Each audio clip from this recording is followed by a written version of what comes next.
E aí, Techheads, tudo certo? Bom, Dia dos Namorados chegou mais uma vez. Se você tá sozinho, muito provavelmente é usuário de aplicativos como, por exemplo, o Tinder, né? E o André Iorio, que é diretor de marketing e comunicação para a América Latina do Tinder, veio fazer uma visita aqui no escritório da NZN em São Paulo e a gente vai conversar um pouquinho sobre o aplicativo e também dar algumas dicas pro pessoal aí para conseguir logo um namorado ou namorada, né, André? Com certeza, Igor. Obrigado pelo convite. A época do Dia dos Namorados todo ano é uma época no qual o uso do Tinder aumenta bastante. Então, com certeza, podemos dar uma dica para quem tá solteiro por aí. Pois é, a gente estava conversando antes, assim, até na Coreia do Norte tem usuário do Tinder, hein? Será que o Kim Jong-il tá usando? Vocês já viram lá o status dele? Tá tendo muito match, não? Não sabemos se necessariamente é ele, mas sabemos que estamos em 190 países do mundo hoje em dia, então assim, virou um fenômeno global, realmente. Então até na Coreia do Norte temos esse usuário. Dia dos Namorados é mesmo esse dia do pico de uso do Tinder? É um pico de uso na época do Dia dos Namorados, né? Na verdade, o uso aumenta algumas semanas antes, né? Para quem está solteiro e não quer passar o dia sozinho, né? Esse é um pouco um reflexo dessa vontade, né?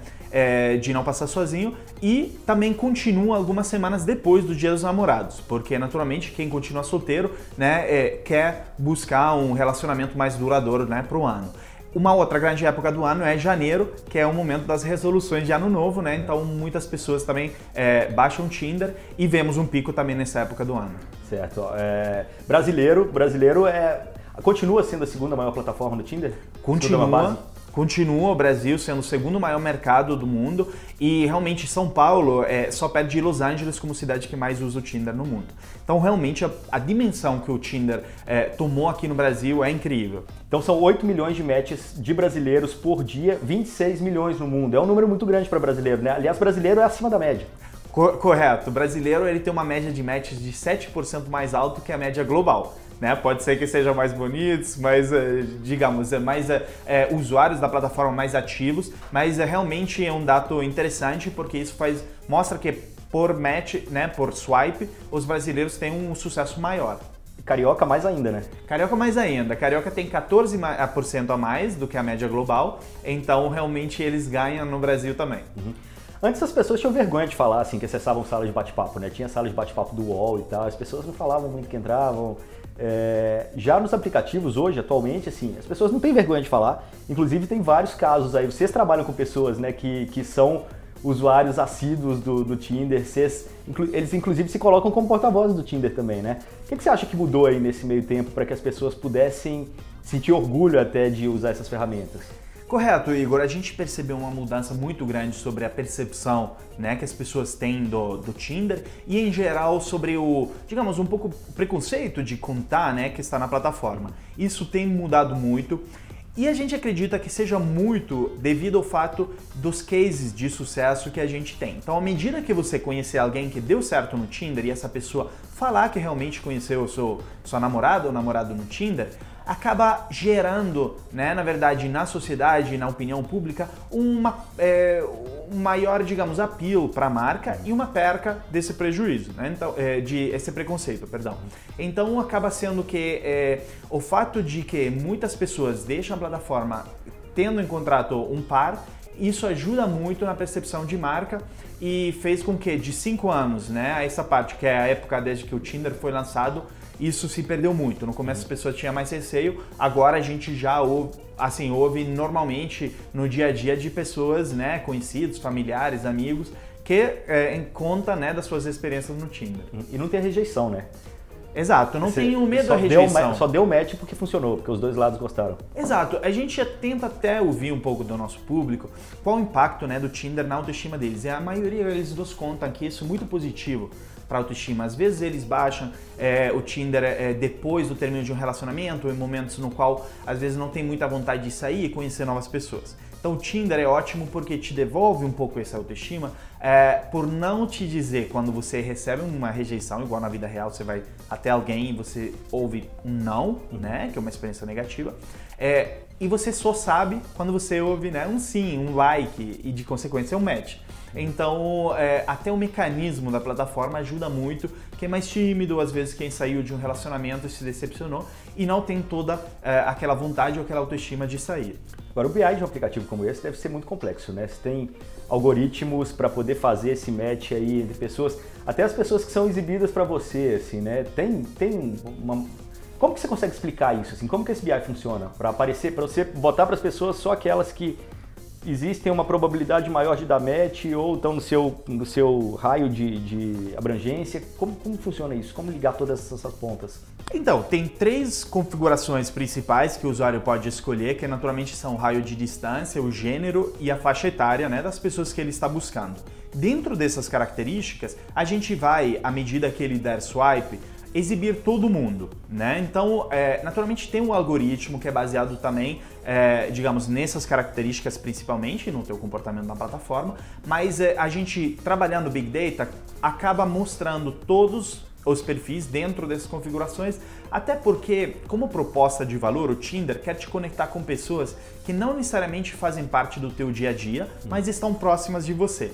Então a gente nunca quer limitar, por exemplo, colocando filtros, como outros sites, o aplicativo de relacionamento tem, ou limitando através de um algoritmo muito, digamos, pontual. A gente quer exibir todo mundo porque você pode se surpreender com uma pessoa que está próxima de você, não tem muito em comum com você, mas acaba dando match e às vezes você se surpreende com muitas coisas, né, bacanas que você pode ter com essa pessoa. Mas eu vi no documentário uma vez que existe uma nota assim para cada usuário do Tinder, assim como o usuário do Uber, por exemplo, né? Essa nota obviamente não é pública e eu vi que o cara do documentário foi olhar para essa nota, tipo, já avisaram, olha, cuidado que você pode ter uma decepção, né? Porque não deve ser legal você levar uma nota negativa ou uma nota baixa num aplicativo como esse, né? Existe um profile assim da pessoa, no caso do back-end, no caso da empresa? De fato não existe. Existe, digamos, um perfil, que determina, o algoritmo determina os resultados, digamos, de exibição dessa pessoa, que é muito vinculado ao que você escolhe serem as configurações principais que você tem. Naturalmente, ter o comportamento dentro do aplicativo ele é levado em consideração, mas o que é chamado de nota, né, no caso desse documentário, na verdade é o resultado das configurações que você colocou. Então, um misto de características desde faixa etária até localização que você coloca dentro da plataforma e genera a sequência dos resultados. E não limita de alguma maneira o que você recebe ou te dá uma nota, acaba dando uma nota. Não tem exatamente isso. É uma combinação do que já existe e é totalmente público, que são as suas configurações na plataforma. Tá. Falando um pouquinho de modelo de negócio do Tinder especificamente, assim, existe a assinatura, né? Existe o acesso pago, mas a grande maioria, imagino eu, usa o acesso gratuito. Sim. Existe um número, um dado, assim, uma proporção de pessoas que pagam, pessoas que não pagam? Então, isso até varia muito e por sermos uma empresa pública, a gente não consegue abrir, né, esses números. O que a gente pode dizer que é, desde que introduzimos o Tinder Plus, que é a nossa ferramenta de assinatura em 2015, a gente percebeu uma adoção muito boa e muito rápida, além das nossas expectativas. Então, a gente sabe que ainda que a maioria das pessoas eles utilizam o Tinder grátis, a gente viu que à medida que também introduzimos mais e mais ferramentas dentro do pacote pago que agregam valor para as pessoas que pagam a assinatura, a gente viu uma conversão cada vez maior. E existe também, assim, o brasileiro é pão duro? O brasileiro comparado com os outros mercados, assim? A gente sabe que, em geral, assim, tem mercados onde pagar na internet ou pagar por aplicativos é naturalmente mais avançado, mais maduro. O mercado dos Estados Unidos... especificamente é um valor indexado em dólar, né? Então, para o brasileiro fica caro, mais caro do que para outros mercados. Então, no Android a gente inclusive consegue trabalhar com localização de preço em reais. Mas eu digo, é o equivalente ao valor em dólar. A gente está com, digamos, testes de preço para adaptar para os mercados locais. É algo que a gente vem trabalhando e vamos trabalhar cada vez mais para adaptar ao, digamos, padrão ou, enfim, ao estilo de vida de cada país. O que, digamos, equivalente de, por exemplo, você sair algumas vezes ou gastar saindo, a gente vai padronizar para os preços do Tinder. O Tinder é do grupo Match, que tem outros sites também sobre variações do mesmo tema, né? Correto. Tem o Par Perfeito, tem outros que são focados em faixas etárias diferentes, estilos diferentes. Como segmentar isso, assim? Como que vocês trabalham o grupo como um todo e os produtos dentro dele?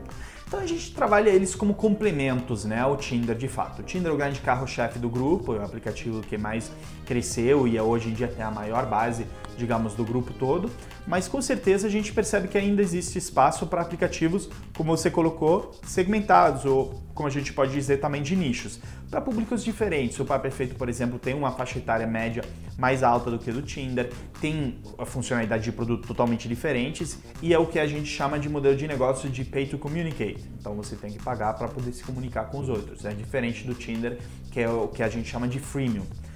Então, assim, em vez de, digamos, competir um com o outro, a gente sempre busca lançar ou, enfim, desenvolver aplicativos e sites que sejam compatíveis e até ajudem o Tinder numa grande missão que o Grupo Match tem de melhorar a imagem de sites e aplicativos de relacionamento no mundo.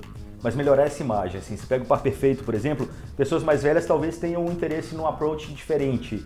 Ao mesmo tempo tem que ter esse cuidado também até onde vai o X-rated dentro disso aí. Ou não tem que ter preocupação com isso também? Tem que ter, naturalmente, preocupação como o produto se posiciona à frente do público que a gente percebe que seja o segmento que queremos atacar. Por exemplo, tem o Divino Amor, que é um site, digamos, de relacionamento para o público evangélico. E, naturalmente, ele tem funcionalidade de produto e uma maneira de se comunicar através do conteúdo que ele proporciona bem focado nesse público. Então, a gente tenta adaptar entendendo o tipo de público que vai ser o público-alvo desse site ou aplicativo.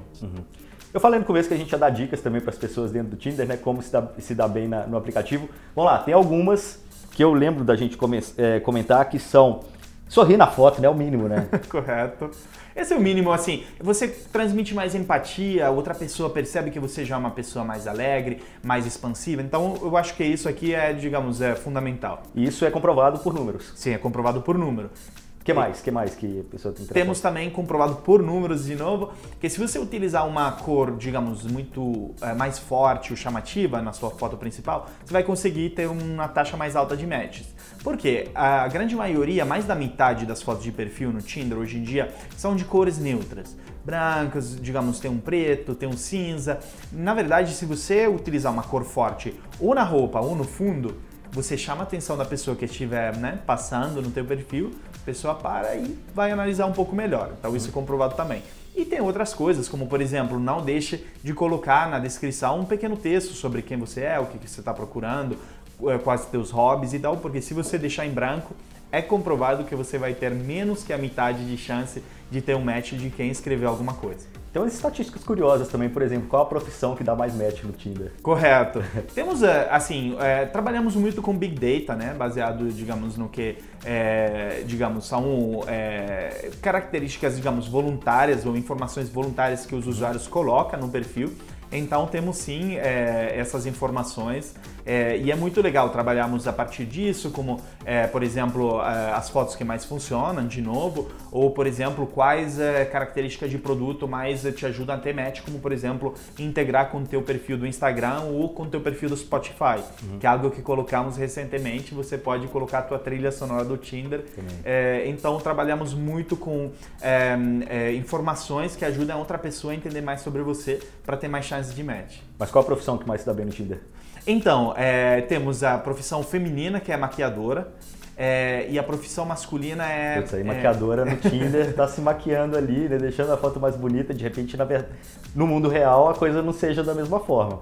Não, bom, enfim... Deu match no aplicativo. Mas então, por exemplo...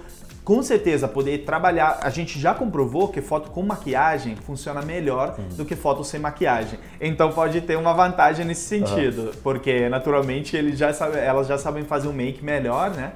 Então isso faz com que, digamos, as pessoas possam ter mais sucesso na plataforma. E a profissão masculina? Então, eu até trabalho nessa área, enfim, é o marketing, né? Profissionais de marketing, de novo, talvez porque eles saibam melhorar seu perfil e se vender melhor. Tá certo. Bom, voltando um pouquinho na questão do cadastro e tal, da segurança, a gente viu aí um concorrente de vocês, né, o Ashley Madison, sofrendo com vazamento de informações. Como que vocês lidam com isso também, assim? Porque ninguém gostaria de saber que a namorada ou o namorado estão ali no Tinder, né? Com certeza. A gente tem uma equipe totalmente dedicada em Los Angeles à segurança da plataforma, que é algo que a gente preza muito, particularmente em luz, digamos, de acontecimentos como o da Ashley Madison, que prejudica um pouco a visão da indústria como toda, né? A indústria de dating como toda. Então a gente tem uma equipe que é de engenharia, até inclusive abrimos um escritório de engenharia na Silicon Valley para nos apoiar cada vez mais, né? E uma das áreas de foco é realmente segurança da plataforma.